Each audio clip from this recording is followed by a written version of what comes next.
The following may contain language and subject matter which is not appropriate for all audiences.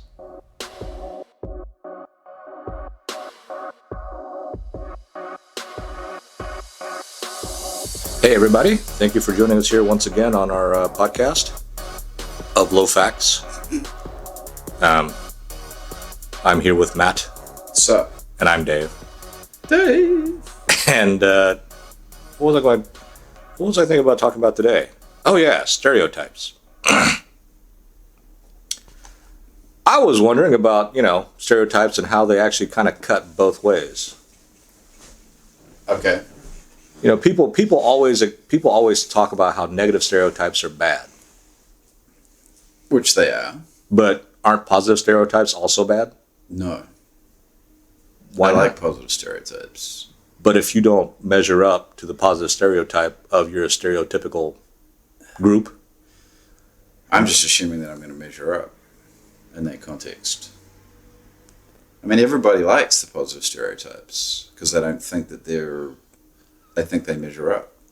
well, only if the positive stereotype isn't used against you. Like what? Oh, like, well, we're both men, and there's the whole positive stereotype of how men rule or run everything, Uh-huh. which I don't think is true. Or even the white male stereotype, like, oh, everyone in power is an old white male, and you're actually closing in on that description. I am? Old white male. Yeah, but I'm not running anything. Yeah, but people think you are. How does that make you feel? It makes me feel inferior, to tell you the truth. So I've just disproved your whole statement about you like positive stereotypes because you think you're going to measure up. I feel like I walked into that one. You ran to it, actually. You were just happily charging into it like a bull on a red cape. So then we should just do away with stereotypes then. I don't think that's possible. Because there's too many people using it for their own benefit. Well, I didn't think of it that way, but while negative stereotypes are very harmful, positive stereotypes aren't very helpful if you aren't in that group. Like the super smart Asian that's really good at math. I'm none of those things. I don't think you're pretty good at math. And yet, well, compared to someone who's hasn't had an education, maybe. Well, you can have an education and not be good at math. Then wouldn't that not be an education? Well, you forget the math. Kind of like what a lot of college students are today. What, like not good at stuff? Well, Mr. Classical Education. yeah, that's kind of funny.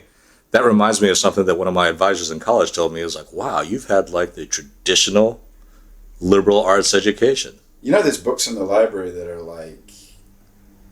all about like, here's your classical education that you never got. Because there's so many people that don't have it anymore. You're lucky you got a classical education. Well, that's because I'm 20 years removed from what's going on now. It's also because you went to fancy pants schools. I did go to a fancy pants school. That taught you all sorts of stuff that we were never taught in New Zealand. But you went to like Kiwi Harvard. No, but I went to I went to a state school in a small town in New Zealand, and we didn't get any of that classical education except for some history and English. That was about it. You're talking about high school. Yeah.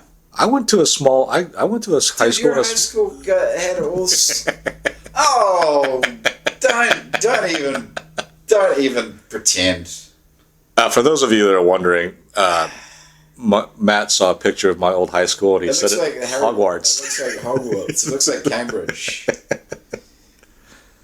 which is where they filmed Harry Potter, I believe. Oddly enough, the quad at my university is based on Cambridge, but my high school, was the oldest public high school in... Yeah, but you were taught all sorts of classical stuff. It was still a public school. Like, what were you taught? Advanced placement, world history, advanced placement, American history. Okay, didn't get taught that. Because you didn't go to school in America. What else? Advanced placement English. Uh-huh. French. Nope. Oh, actually, I did do some French. Loads of math. Like calculus and stuff? I opted out for that in high school, but I had to take it in college because of my economics degree. I did statistics, the easy version of math. I did the hard version of statistics. I suppose you did economics too, did you? Well, I did economics, but in economics, there's the hard version of economics, or a hard version of math. What about Latin? Latin, I got most of my Latin stuff from French and law. Okay. I didn't actually take Latin. What else is a classical subject? Philosophy? Well, philosophy is actually math and physics. So you did logic? Well, I took physics. At high school? Both. I hated physics. I always sucked at physics. I almost failed physics. Well, that's okay. They just make that stuff up anyway. So did you do typing? I did take typing. Oh. That was my my MRS course in high school. What's MRS? Mrs. I was like, MRS? That must be some US thing. Well, that was what they used to call the psychology major. But then you got to university and then you did more classical stuff, right? Yeah, I did a lot of Roman classical history stuff. Deliberately? Well, it was to get my advanced placement credits in college. You're such a geek. The way my college worked is that I could get college credit for the stuff I took in high school, but I would have to take a course, an introductory course, and then they'd give me extra credits. And you wouldn't know, but has it changed now, or you don't know? I don't know, Yeah. but it was like by the time I ended my sophomore, by the end of my freshman year, I had enough credits to be considered a third year. Well, I think that's the complaint, isn't it, now that like a lot of the classical stuff's gone away? It has, based on various things, but the classical stuff I think is good because it teaches one how to think, and that's the big, I guess that's the big popular push nowadays. It's not to say that your intelligence, because I never thought that your intelligence was based on your education. And that's the mistake that a lot of people make nowadays, right? College has always been something for the Ponzi upper crust elites, and so this country has tried to make people think that you are a Ponzi elite by saying you've gone to college, but you haven't really gone to college, and so. What I see as a big mistake among the younger folks is thinking that, okay, I've gone to college, I must be a lot smarter than everybody that has not. And, I'm saying if you take classes like basket weaving and, the theory of basket weaving, whatever weird courses that come up with as scholarly, and call it scholarly. Yeah, they try to scholarify. Scholarcize. They try to make these real odd courses as something to connote your erudition. Is that Old English for scholarly? Erudite? No, scholaricize. I think it's New English. I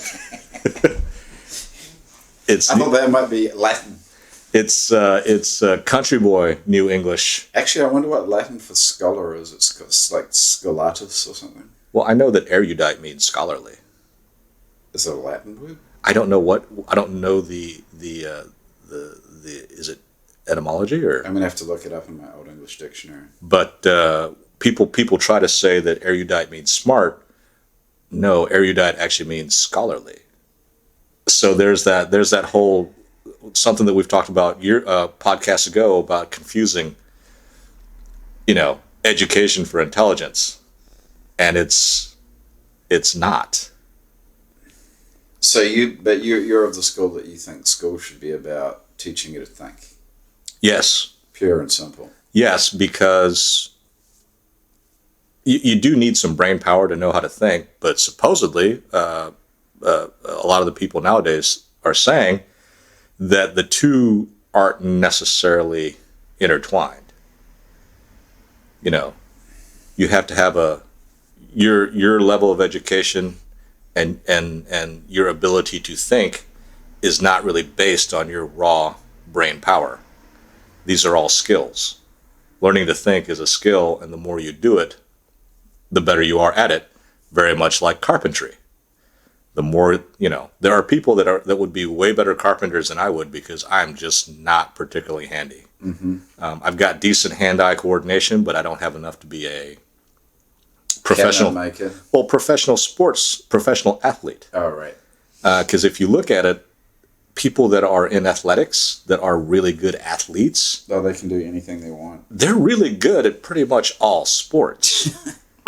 Michael Jordan, really great basketball player. Michael Jordan, really good golf player. Hasn't he played baseball as well? Didn't he try a career in baseball? He was in the major leagues in baseball. Oh, he was in the major leagues? Yeah, he was drafted. He was number 44 for the Chicago White Sox. Wait, who was the guy that did both? We watched the 30 for 30 about him. There's a couple of guys. There's Bo Jackson Yeah. and Deion Sanders. Oh, Deion Sanders is incredible. Another guy. There was a guy who was a NHL hockey player that decided to be on the golf tour, and I don't think he made it to the big bigs in the golf. Yeah. But when you watch him swing a golf club, it looked like he was doing a slap shot, and the ball still went super far. And there, Joe Montana, one of my favorite football players from years and years ago. Uh-huh. He went to Notre Dame, played football and basketball. He could dunk. He could do a 360 dunk. Wow. What is that like to have that much raw talent? Athletically, Yeah. we're gonna have to ask somebody. Yeah. But so that's the thing. I mean, I could be a decent player of golf, but I'm nowhere near. You're never going to be pro. Yeah. I mean, I think I have the mindset to do it, but I don't have the talent. Yeah. So I could be a pro. I just don't think I'd be a winning pro.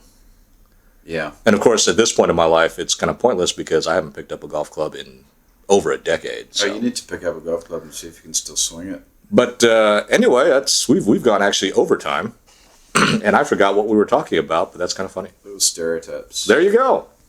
Thanks for tuning in. All right, thanks for tuning in to Low Fat Podcast. You can find us on YouTube. Just search Low Fact. You can also find us on Facebook, facebook.com/lowfactpodcast. If you want to chat to us, send us some comments, or have us talk about some things, just send an email to lowfatpodcast@gmail.com.